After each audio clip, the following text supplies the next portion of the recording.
Good morning, good evening, and good night, everyone. Welcome to my channel.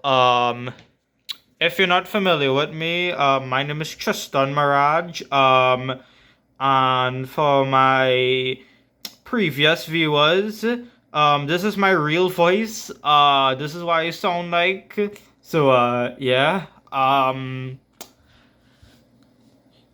To it also my previous viewers know me from my from my series on my channel, Toy Box Theology, where I where I have my favorite action figures like Superman, Optimus Prime, and the Ninja Turtles to discuss Christian topics and that reflect the characters and also reflect the gospel. So if you're a new viewer here, go check it out. I hope you like it.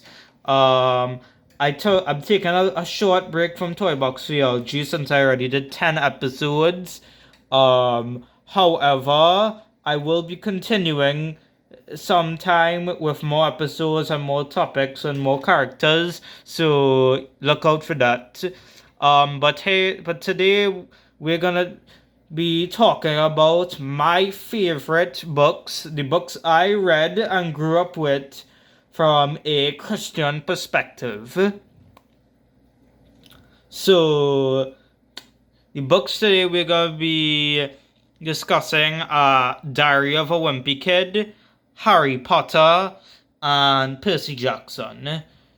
The I love these books. I love the entire series.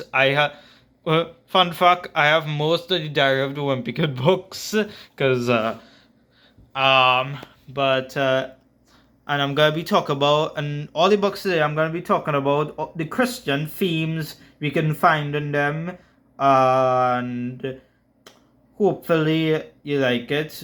We might also discuss some problems because here's the thing.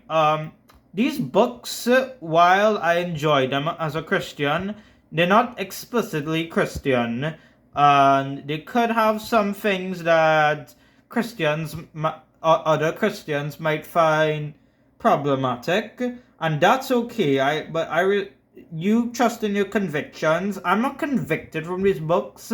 However, I enjoy them and I do actually find some Christian themes in them. So today we're going to be doing that. So let's start with Diary of a Wimpy Kid. So, as you know, Diary of a Wimpy Kid is about Greg Heffley. Well, the first book is about Greg Heffley.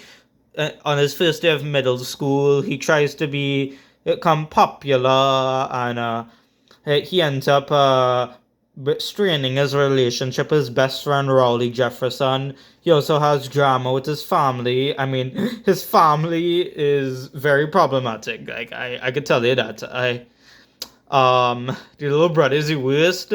I have grown some respect for his older brother Roderick, but his little brother Manny is annoying. Manny is basically a demon. But yeah, so the main premise of the book is that Greg got a diary from his mom, and he uses it as a journal to tell his story in middle school and all the crazy events that happen. And trust me, it's a really funny read. Um, and from what I recall of the story, it's not really. It's really just like a comedy thing. Like if this were to be adapted into a series, it would likely be a sitcom. Um,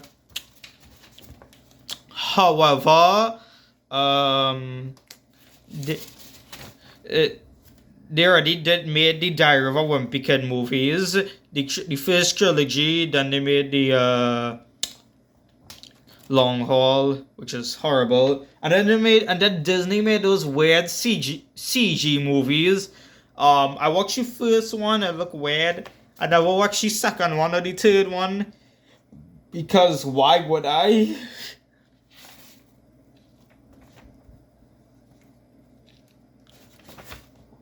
Um, Yeah, but this is actually a really good book. It's funny.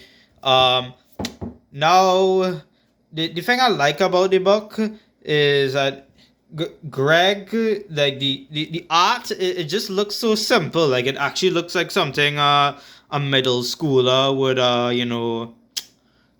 draw. And the story is ridiculous and fun, and that's what I love about it. Um, and this series, the entire Daru Wimpy Kid series got me into reading books in the first place. Like I used to read like fairy tales and stuff with big illustrations, and that's it. But like this book, like with the limited illustrations it actually has was a good story. I mean, there were doodles for crying out loud. Like I have a similar art style to Daru and Begid. Um, the art style is good, the story is good, the comedy is good. Um, Greg is a complicated character. I wouldn't say he's not a good guy. However, he's not bad either. His friend Rowley is basically a sweetheart. Like Rowley is awesome. Rowley's funny. Um, Roderick is his family. Roderick, Manny, his mom Susan, and his dad Frank. They all have their problems. Roderick, I find actually, even though he's kind of a jerk sometimes, is kind of respects Greg, especially like Roderick rules. Most likely more in the movie. Um, his mom is kind of overprotective and overbearing, but again, that's like all moms. That's okay. His dad is a bit strict. I'll give him that. And his yeah, like I said, Manny. You see this little thing? You see this little thing here? This is a demon. This little thing is a demon. Do not trust them. Yeah. The story is good. It's funny. Love it. The thing I don't like about the book is that it's not as wacky. Like don't get me wrong, it's very wacky, but it's not as wacky as the later books. Um, and I do criticize Greg's behavior of being kind of a bad friend to Rowley, but like at the end of the day, one thing I actually no, one thing I really enjoy is that the bullies had made Rowley eat the cheese, and however, Greg took the blame for him, and he was basically avoided for the rest of the year. And that's very. That's some good humility from this macaroni-looking boy. So yeah, I really like that. So yeah, God bless Daryl and because it was a fun read and I enjoyed really good books. And it's not really. It's more like it's actually a lot really secular. It's just satire really, but it'll have a good laugh. And honestly, it's very safe for Christians. My only thing I have to say is do not be like Greg. Okay, learn from Greg's mistakes. Don't copy Greg's mistakes. Learn from Greg's mistakes. If you want a role model, the book you can look up to Rowley.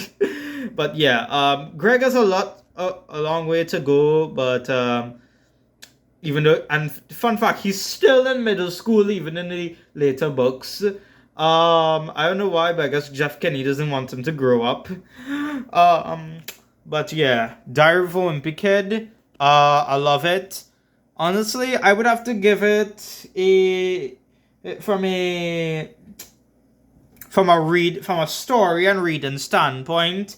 I would have to give it a 8 out of 10. From a Christian standpoint, like Christian values, I'd have to give it like 5 out of 10 because like I said, it's a secular book. It's more like a satire and comedy.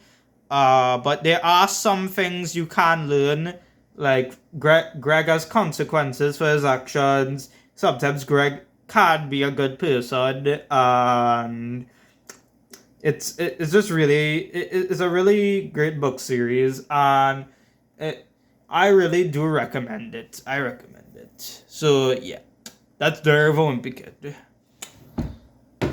And in a nutshell. Next, we have a very Harry Potter. Now, if you're familiar with Harry Potter and Christianity, you know that the franchise has a lot of controversy ever since like the books and the movies came out. So for starters, Harry Potter, like I'm sure you know the story. His parents were killed by Voldemort. That he grew up with his Muggle family. Then he was invited to Hogwarts, where he lived. He was a magic boy. He learned with his friends he spent time with his friends in Hogwarts and fight evil villains like Voldemort and the Death Eaters. And at the end of the series, in this book, he and his friends have to figure out who has the Sorcerer's Stone, which is like a stone that is like really powerful. I think it's one of the Horcruxes. If you're familiar with Harry Potter lore, I'm pretty sure you know what Horcruxes are. Yeah. And by the way, it's a really good book. It teaches love and friendship, and the first book. I like the first book. My Chamber of Secrets is my second favorite book because of the mystery of Tom Riddle. But yeah, this is a good book. Now to the elephant in the room. This series has been condemned by Harry Potter. Has been condemned by a lot of old Christians in the older days because they were accused of witchcraft. Now, I know, it's a boy that goes to a magic school. However, let's be honest. There's no such thing as a magic school, okay? I'm pretty sure there's no such thing as Hogwarts. Hogwarts is not a real place. There's and also the magic in Harry Potter is complete fantasy. It's fake. It's made up. It's fictional. It's not going to encourage people to, become actual warlocks and occultists in real life. Okay, Harry Potter is a fantasy novel. It's just that. It's meant to be taken as fiction, and to the Christians who think Harry Potter is evil, it really is just a fantasy novel. But if you're convicted from it or don't feel comfortable, that's fine. I do have a problem with the magic system. I know the magic system is made up. I know that, but here's the thing. Here's my nitpick with Harry Potter. The magic system is all over the place. Like, the good guys use the same spells, the bad guys use the same spells, and it really blurs the line. It's not like Chronicles of Narnia and Lord of the Rings, where you have divine power and dark power, but they're both called magic because that's just how people describe it. Some people even describe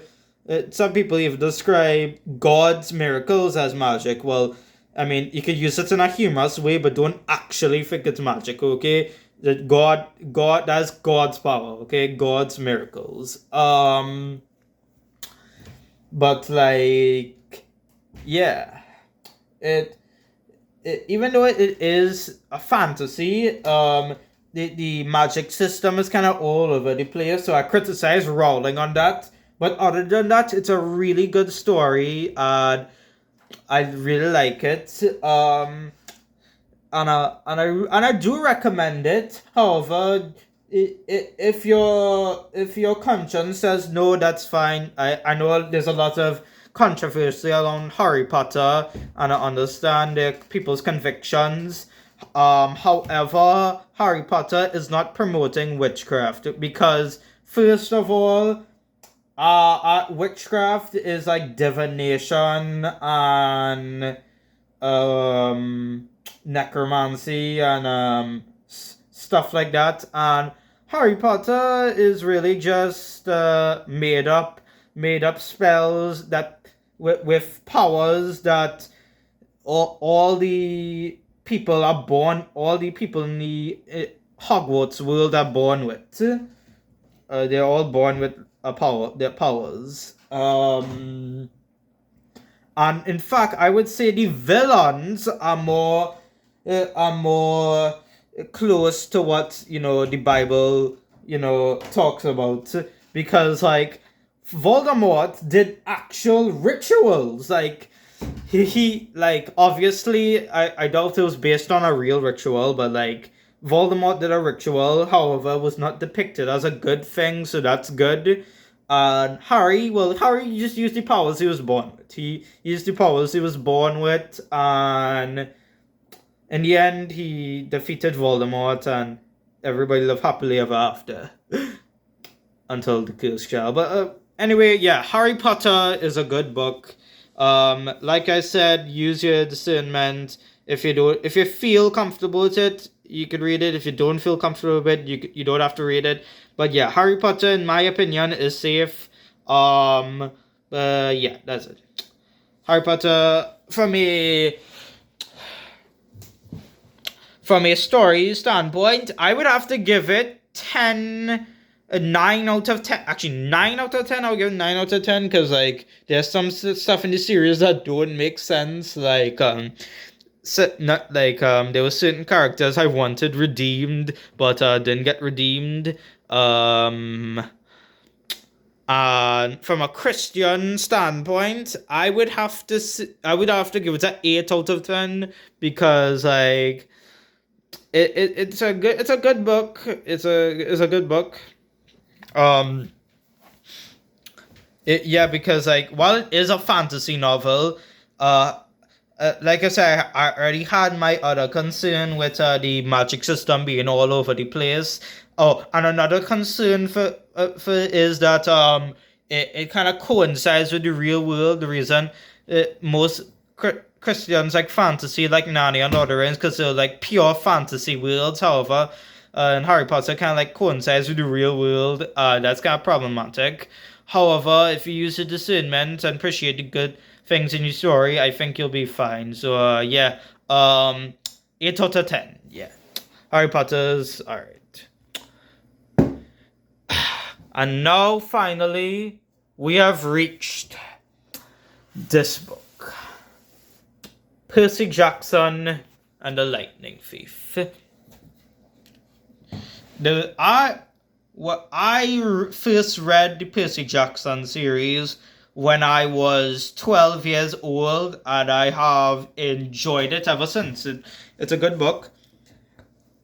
And of course, there is a big elephant in the room, which is Greek mythology. And yes, I know the main character is the son of a Greek god.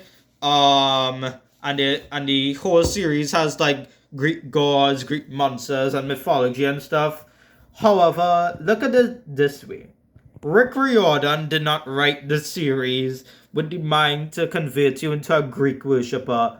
He wrote the series with the mind of saying, what if Greek myths were real? He's not saying that you have to worship Greek gods. He's just saying, yeah. Oh, and honestly, there are surprising Christian themes in Percy Jackson, and I'll talk about that. So you have a boy, Percy Jackson, who has no father and is living with his mother, and he has ADHD and dyslexia, and then one day his math teacher turns into a monster, and he gets a sword and he kills the monster, and then he later finds out from his best friend, who's a satyr, that he is a demigod, which is, half god, half human. I know. I just want to go here and say that I don't that what Christians can read mythology, they can. However, it has to be with discernment and wisdom that they could read it while appreciate good things without agreeing with the whole demigod concept and Greek gods, because there is only one God. His name is Jesus Christ. And Percy Jackson. And one thing I also appreciate Percy Jackson is that there's a moment where Chiron, Percy's mentor, who's a centaur, tells Percy that there is an existence of a monotheistic God. If you don't know what a monotheistic God is, it's basically what Jesus is, what Yahweh is. Anyways, moving on. Percy goes to this camp called Camp Half-Blood, and he meets his friends like Annabeth Chase, who is a daughter of Athena, and he meets other children of Greek people, and when he finds out he's the son of Poseidon, aka a deadbeat dad, aka all the Greek gods are deadbeats, and I hate them so much. I hate the Greek pantheon in real life too, because they're false gods and stuff. So, and then after Percy finds out, there's this like prophecy that a lightning bolt from Zeus was taken, and Percy is a culprit. So Percy, Annabeth, and Grover, the satyr, go on a quest to find the lightning bolt. They fight mythological monsters on the way. Their friendship grows, their bond grows, and then at the end of the story, they go and to the underworld, where they confront Hades, and Hades revealed he didn't steal the lightning bolts. Then they fight the Greek god of war Ares, and Percy discovers his water powers and stuff. He uses full water powers, and then in the end they find out that one of their camp members, Luke Castellan, is the lightning thief, and he goes on to be main antagonist. But that's the book. It's a very interesting book. It has a lot of excitement. And as for the Christian themes, I'd have to say it's perseverance. Like perseverance and adventure. Never giving up. Finding out the truth, stuff like that. And even though it is based off Greek mythology, and like I said, pagan religions and beliefs, like, I do not believe in any of that because they are false religions and they have led people astray. But I think when they use like this in a story, like they just use for like entertainment, and they're not meant to be taken seriously, I guess it's fine. Besides, I hate the Greek pantheon anyways. But Percy Jackson really does have some Christian themes where Percy is a hero and he helps his friends defeat like the Titans and Kronos and Luke and stuff like that. So yeah, it's good. And Percy is actually, despite being like a demigod, is actually kind of a role model. Like, don't get me wrong, he's a sinner as much as Greg and Harry over here, but like, he actually does go through some good character development throughout the books, and I like that. And honestly, that's why I enjoy Percy Jackson, and I love the ending.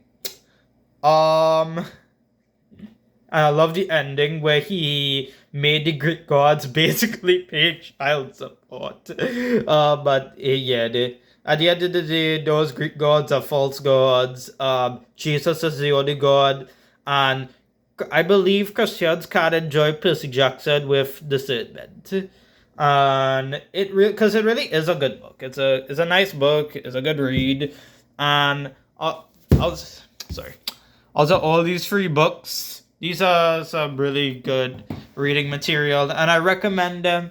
If you don't like them, that's fine. But from from a Christian perspective, or at least mine, they are very good books and have good story. Like Diary of a Wicked teaches the consequences of sin. Harry Potter teaches love, and Percy Jackson teaches about perseverance and adventure.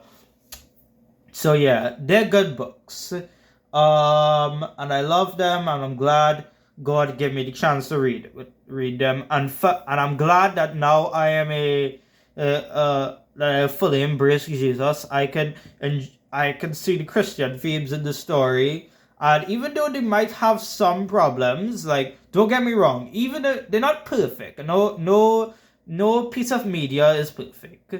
But they have their good themes that I appreciate, and I'm glad to know. I'm glad to know that these books are good, and I hope you like them too if you're a Christian. Yeah. So these books, good. Oh yeah. Let me do my ratings again. 5